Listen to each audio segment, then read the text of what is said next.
मध्य प्रदेश एवं राजस्थान में भाद्रपद शुक्ल दशमी को लोक देवता तेजा जी के निर्माण दिवस के रूप में तेजा दशमी पर्व मनाया जाता है, जिसके अंतर्गत नवमी तिथि को रात्रि जागरण होता है तथा दशमी तिथि को वीर तेजा जी के मंदिरों में मेले का आयोजन किया जाता है। बड़ी संख्या में तेजा जी के भक्त मंदिर में कच्चा दूध, पानी के कच्चे दूध या नारियल एवं चूरमा चढ़ाते हैं। इस दौरान शोभा यात्रा के रूप में तेजा जी की सवारी निकाली जाती है। उसके उपरांत प्रसादी के रूप में चूरमे का भंडारा किया जाता है। नागौर जिले में परबतसर गांव में तेजा जी की याद में तेजा पशु मेले का आयोजन किया जाता है। वीर तेजा जी को भगवान शिव का अवतार माना जाता है। इस मेले की लोकोक्ति यह है कि वीर तेजा जी जाति से जाट थे। वह बड़े शूरवीर, निर्भीक, सेवाभावी, त्यागी एवं तपस्वी थे। तेजा दशमी का पर्व 13 सितंबर 2024 दिन शुक्रवार को मनाया जाएगा। आइए सुनते हैं तेजा दशमी कथा। तेजा जी के जन्म के बारे में जनमानस के बीच प्रचलित एक राजस्थानी कविता के आधार पर मनसुख रणवा का मत है। जाट वीर धोलिया वंश गांव खरनाल के माए, आज दिन सुबस बंसे बस्ती फूलाम जाए। शुभ दिन 14 वार गुरु शुक्ल माघ पहचान, सहस्त्र 130 के प्रकटे अवतारी ज्ञान। सत्यवादी वीर शिरोमणि श्री तेजा जी का जन्म माघ शुक्ल 14 संवत 1130 29 जनवरी 1074 के दिन सूर्योदय के शुभ मुहूर्त में नागौर जिले के खरनाल गांव के धौलिया गोत्रीय जाट घराने में हुआ। तेजा जी के पिता का नाम ताहड़ देव या थीरराज और माता का नाम राम कुंवरी उर्फ सुगणा था। उनके दादा बोहित राव बहादुर योद्धा थे। तेजा जी के ताऊ बख्शा राम जी थे, जो कि न्यायप्रिय व प्रतिष्ठित पुरुष थे। जिस समय तेजा जी का जन्म हुआ, दादा बक्सा जी खरनाल गांव के मुखिया थे। खरनाल परगने के अधिकार क्षेत्र में 24 गांव आते थे। नेताजी का ननिहाल अजमेर जिले की किशनगढ़ तहसील के त्योद गांव में ज्याणी गोत्र में था। तेजा जी के नाना का नाम दुल्हन जी और मामा का नाम हेमू जी था।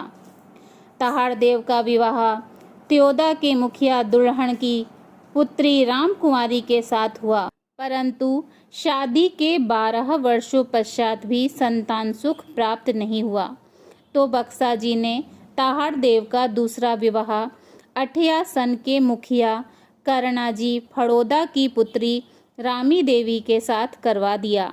इधर पुत्र प्राप्ति के लिए राम कुंवरी भी अपने पति ताहड़ देव से अनुमति लेकर अपने पीहर त्योद के जंगलों में गुरु मंगलनाथ के मार्गदर्शन में नाग देवता की आराधना करने लगी। 12 वर्षों की कड़ी तपस्या के फलस्वरूप राम कुंवरी को नाग देवता से पुत्र की प्राप्ति का आशीर्वाद मिला। तत्पश्चात राम कुंवरी पुनः खरनाल लौट आई। इस बीच रामी देवी से ताहड़ देव को 5 पुत्र प्राप्त हुए। रूपजीत, रणजीत, गुणजीत, महेश जी और नागजीत। समय बीतने पर राम कुंवरी के गर्भ से पुत्र तेजा जी व पुत्री राजल पैदा हुए। कलयुग में तेजा जी को शिव का अवतार माना गया है। तेजा जब पैदा हुए तब उनके चेहरे पर विलक्षण तेज था, जिसके कारण इनका नाम तेजा रखा गया। उनके जन्म के समय तेजा की माता को एक आवाज सुनाई दी, कुंवर तेजा ईश्वर का अवतार हैं, तुम्हारे साथ अधिक समय तक नहीं रहेगा। राम कुंवरी ने ताहड़ देव से तेजा जी के जन्म की खुशी में पुष्कर पूर्णिमा के दिन पुष्कर स्नान और वापसी में त्योद के जंगलों में नाग देवता की पूजा की इच्छा जताई। ताहड़ देव ने सहर्ष स्वीकृति दी और तेजा जी के जन्म के 9वें महीने पुष्कर स्नान के लिए रवाना हुए। तहाड़ देव के साथ उनके भाई आसकरण भी पुष्कर गए। पुष्कर में पनेर के मुखिया रायमल जी भी सपरिवार अपनी पुत्री पेमल के जन्म की खुशी में पुष्कर स्नान के लिए आए हुए थे। वहीं पर आसकरण और रायमल में मित्रता हो गई और बातों ही बातों में उन्होंने इस मित्रता को एक रिश्ते में बदलने की ठानी। तेजा जी और पेमल का विवाह करके रायमल जी ने तहाड़देव से तेजा और पेमल के रिश्ते की बात की। तहाड़देव भी इस रिश्ते के लिए सहर्ष तैयार हो गए। विवाह का मुहूर्त 2 दिन पश्चात विक्रम संवत 1131 की पुष्कर पूर्णिमा को गोधूली बेला में निश्चित किया गया। उस समय तेजा जी की उम्र मात्र 9 महीने और पेमल की उम्र 6 महीने की थी। रीति रिवाजों के अनुसार विवाह की सहमति के लिए तेजा और पेमल के मामाओं को आमंत्रित किया गया। तेजा के मामा हेमू जी सही समय पर पुष्कर पहुंच गए, परंतु पेमल के मामा खाजू काला को जायल से पुष्कर पहुंचने में देर हो गई।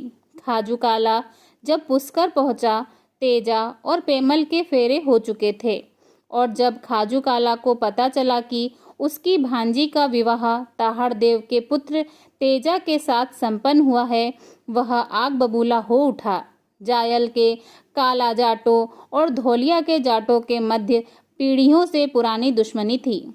क्रोधित खाजू काला ने अपशब्दों का प्रयोग किया और तलवार निकाल ली। झगड़े में खाजू काला मारा गया। पहले से चली आ रही दुश्मनी में एक गांठ और पड़ गई। तेजा जी की सासू बोध लदे अपने भाई की मौत से काफी नाराज हुई और मन ही मन अपने भाई की मौत का बदला लेने और बेटी पेमल को अपने भाई के हत्यारों के घर न भेजने का प्रण लिया।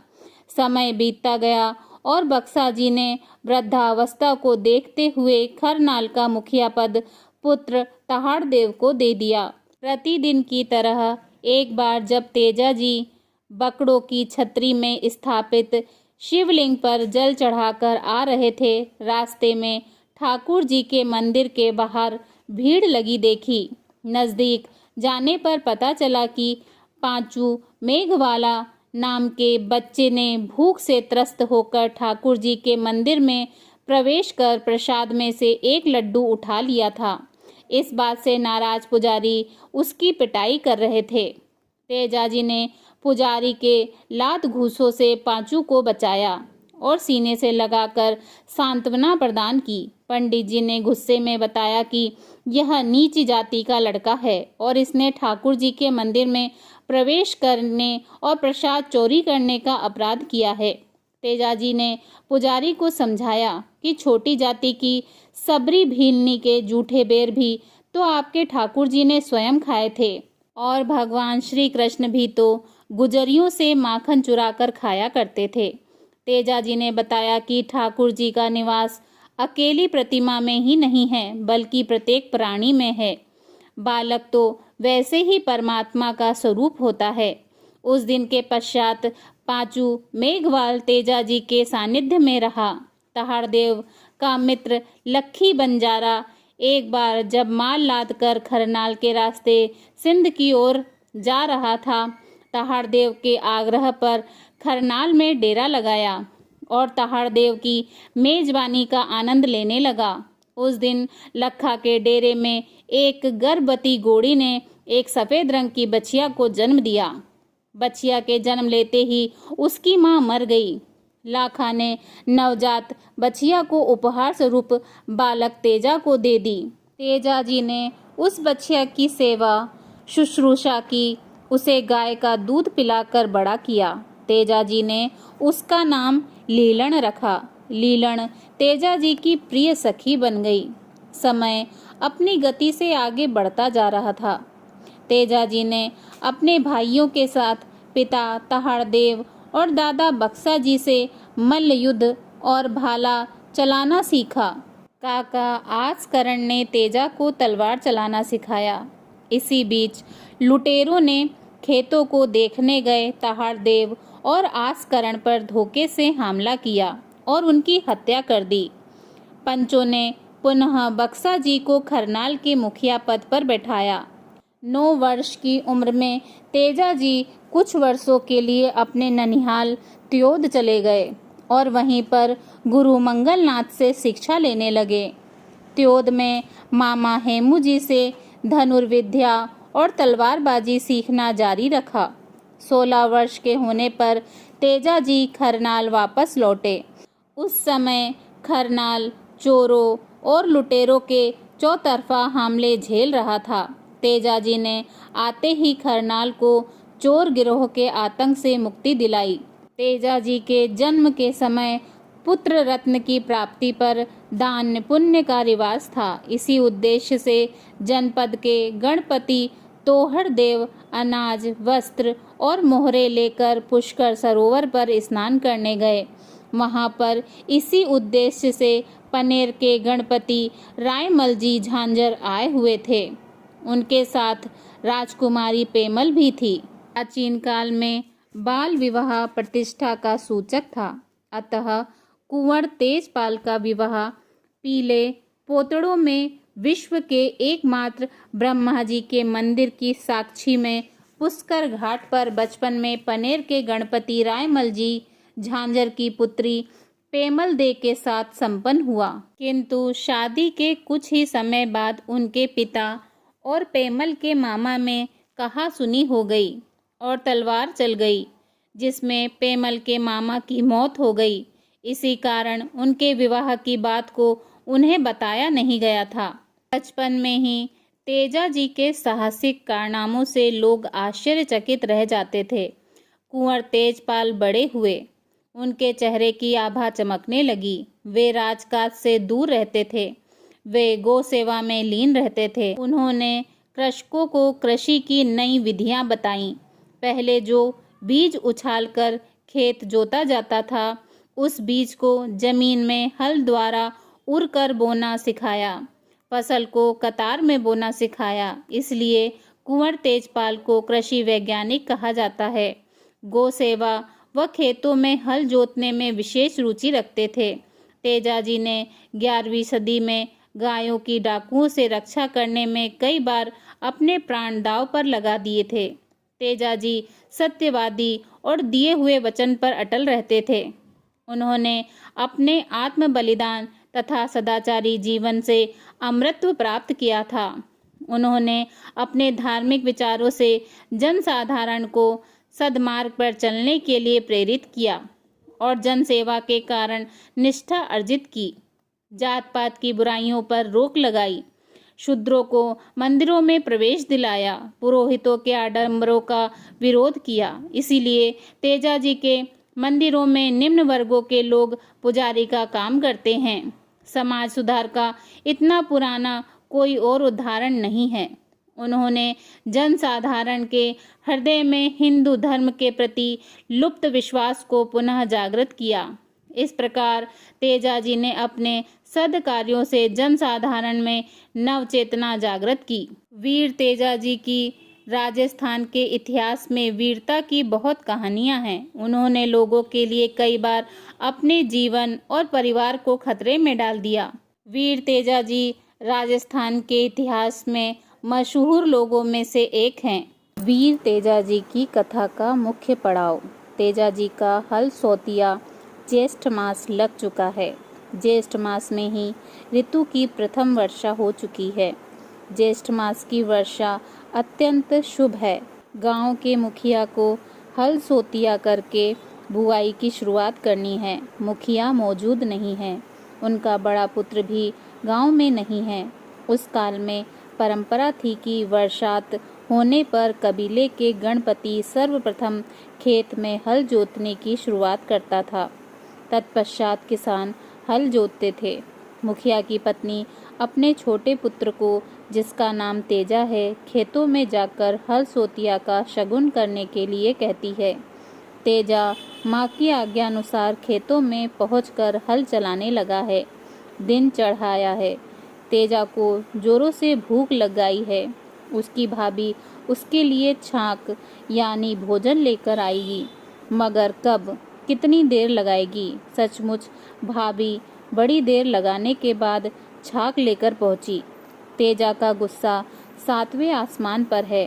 वह भाभी को खरी खोटी सुनाने लगा है।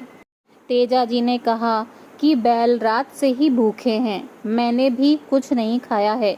भाभी इतनी देर कैसे लगा दी? भाभी तो भाभी ही है। तेजा जी के गुस्से को झेल नहीं पाई और काम से भी पीड़ित थी, सो पलटकर जवाब देती हैं। एक मन पीसने के पश्चात उसकी रोटियां बनाई, घोड़ी के खातिर दाना डाला, फिर बैलों के लिए चारा लाई और तेजा जी के लिए छाक लाई, परंतु छोटे बच्चे को झूले में रोता छोड़ कर आई। फिर भी तेजा को गुस्सा आए तो तुम्हारी जोरू जो पीहर में बैठी है, कुछ शर्म लाज है तो लिवा क्यों नहीं लाते?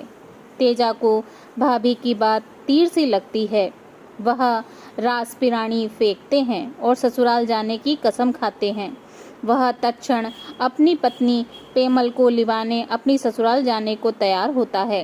तेजा खेत से सीधे घर आते हैं और माँ से पूछते हैं कि मेरी शादी कहाँ और किसके साथ हुई। माँ को खरनाल और पनेर की दुश्मनी याद आई और बताती हैं कि शादी के कुछ समय बाद तुम्हारे पिता और पेमल के मामा में कहासुनी हो गई और तलवार चल गई, जिसमें पेमल की मामा की मौत हो गई। माँ बताती है कि तेजा तुम्हारा ससुराल गढ़ पनेर में रायमल जी के घर है और पत्नी का नाम पेमल है। तुम्हारी शादी ताऊजी बख्शा राम जी ने पीला पोतड़ा में ही कर दी थी। तेजा ससुराल जाने से पहले विदाई देने के लिए भाभी से पूछते हैं। भाभी कहती है, देवर जी आप दुश्मनी धरती पर मत जाओ, आपका विवाह मेरी छोटी बहन से करवा दूंगी। तेजा जी ने दूसरे विवाह से इनकार कर दिया। तेजा जी की भाभी फिर कहती हैं कि पहली बार ससुराल को आने वाली अपनी दुल्हन पेमल का बधावा यानी स्वागत करने वाली अपनी बहन राजल को तो पहले पीहर लेकर आओ। तेजा जी का ब्याह बचपन में ही पुष्कर में पनेर गांव की मुखिया रायमल जी की बेटी पेमल के साथ हो चुका था। विवाह के कुछ समय बाद दोनों परिवारों में खून खराबा हुआ था। तेजा जी को पता ही नहीं था कि बचपन में उनका विवाह हो चुका था। भाभी की तानाकसी से हकीकत सामने आई है। जब तेजा जी अपनी बहन राजल को लिवाने उसकी ससुराल के गांव तबीजी के रास्ते में थे तो एक मेणा सरदार ने उन पर हमला किया। जोरदार लड़ाई हुई। तेजा जी जीत गए। तेजा जी द्वारा गाड़ा गया भाला जमीन में से कोई नहीं हिला पाया और सभी दुश्मन भाग गए। तबीजी पहुँचे और अपने बहनोई जोगा जी सियाग के घर का पता पनिहारियों से पूछा। उनके घर पधारकर उनकी अनुमति से राजल को खरनाल ले आए। तेजा जी के पनेर प्रस्थान की कथा। तेजा जी अपनी माँ से ससुराल पनेर जाने की अनुमति मांगते हैं। माँ को अनहोनी दिखती है और तेजा को ससुराल जाने से मना करती हैं। भाभी कहती हैं कि पंडित से मुहूर्त निकलवा लो। पंडित तेजा जी के घर आकर पतड़ा देखकर बताता है कि उसको सफ़ेद दिवाली दिखाई दे रही है जो शहादत की प्रतीक है। सावन व भादवा माह अशुभ है। पंडित ने तेजा को 2 माह रुकने की सलाह दी। तेजा ने कहा कि तीज से पहले मुझे पनेर जाना है, चाहे धन दान ब्राह्मण को देना पड़े। वे कहते हैं कि जंगल में शेर को कहीं जाने के लिए मुहूर्त निकलवाने की जरूरत नहीं है। तेजा ने जाने का निर्णय लिया और माँ भाभी से विदाई ली। अगली सुबह वे अपनी लीलन घोड़ी पर सवार हुए और अपनी पत्नी पेमल को लिवाने निकल पड़े।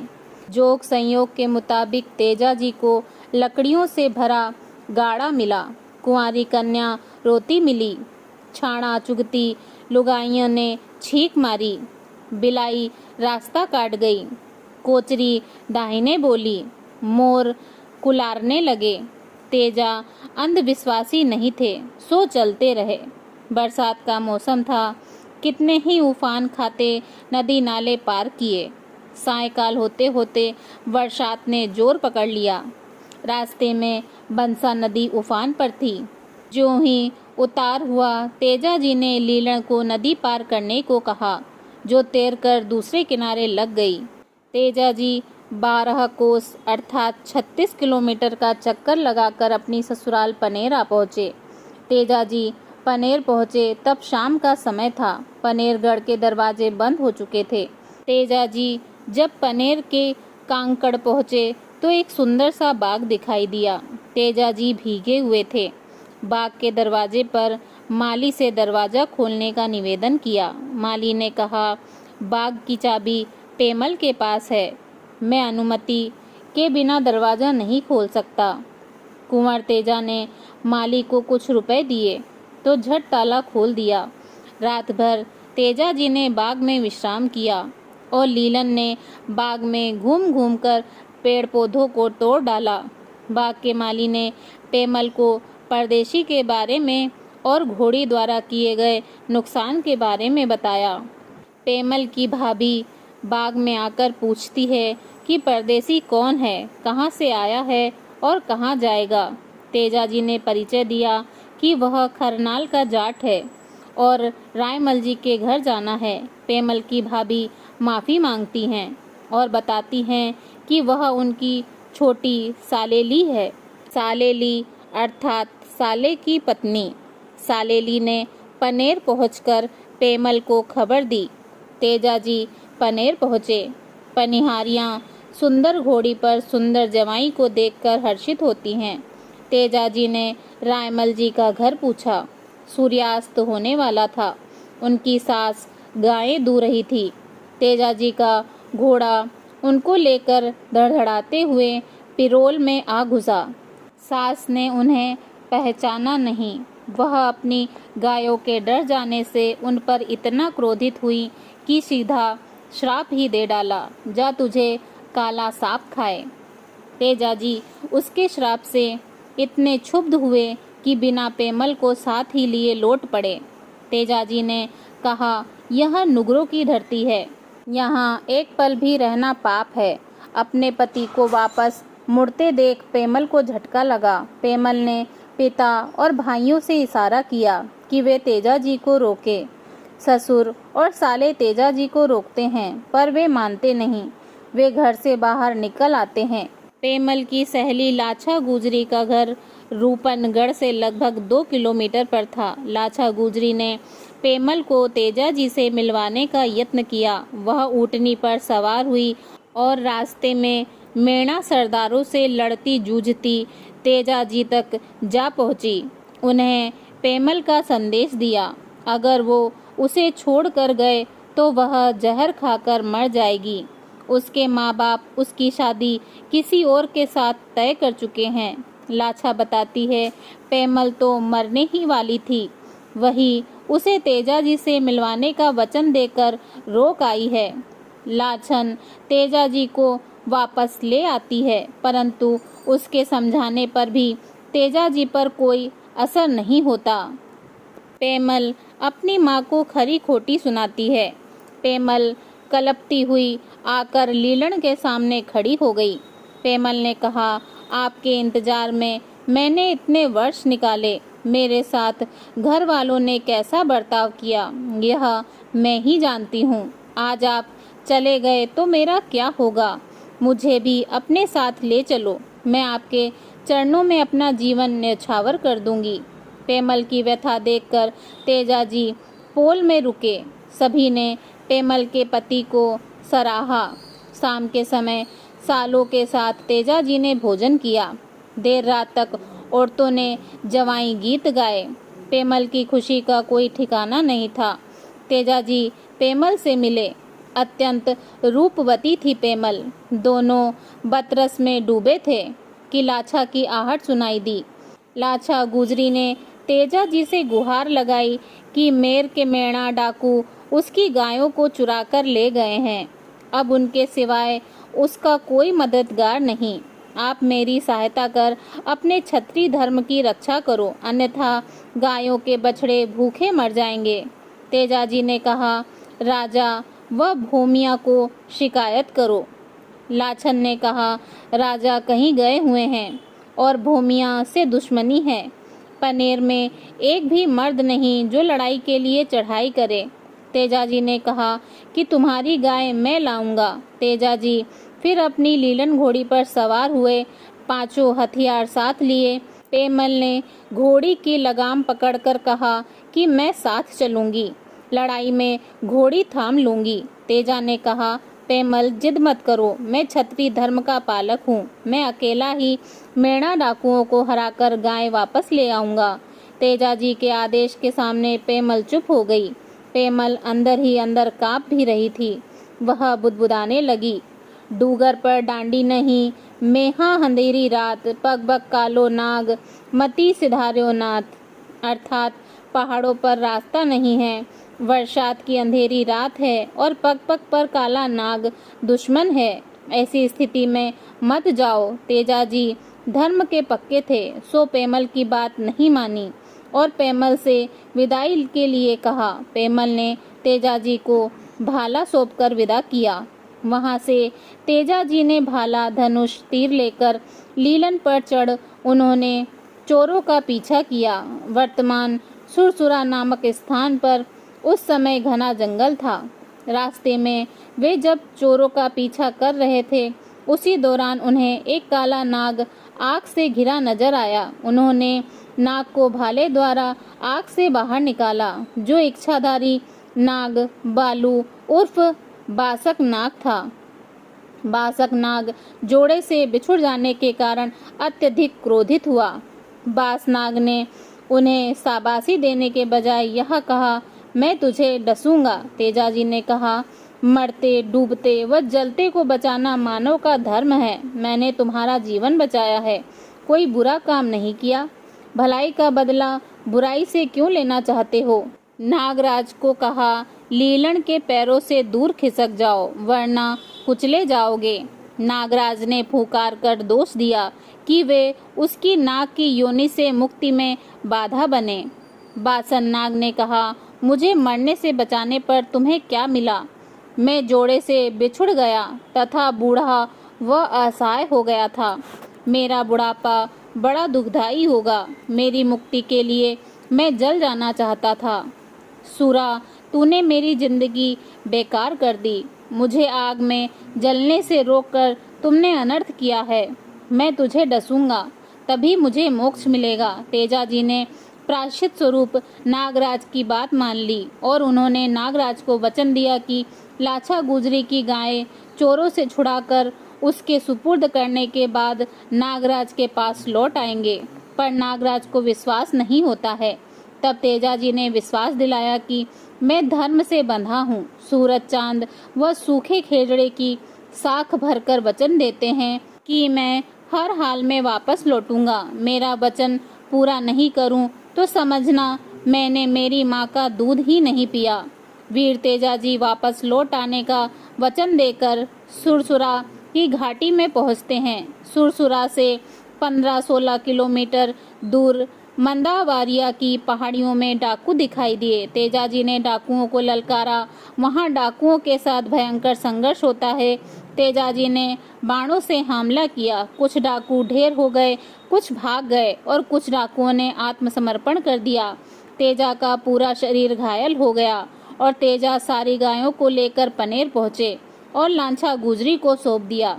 लाछा गुजरी को सारी गायें दिखाई दी, परंतु गायों के समूह में काणा केरडा नहीं दिखा तो वह उदास हो गई और तेजा जी को वापस जाकर लाने के लिए बोला। तेजा जी वापस गए।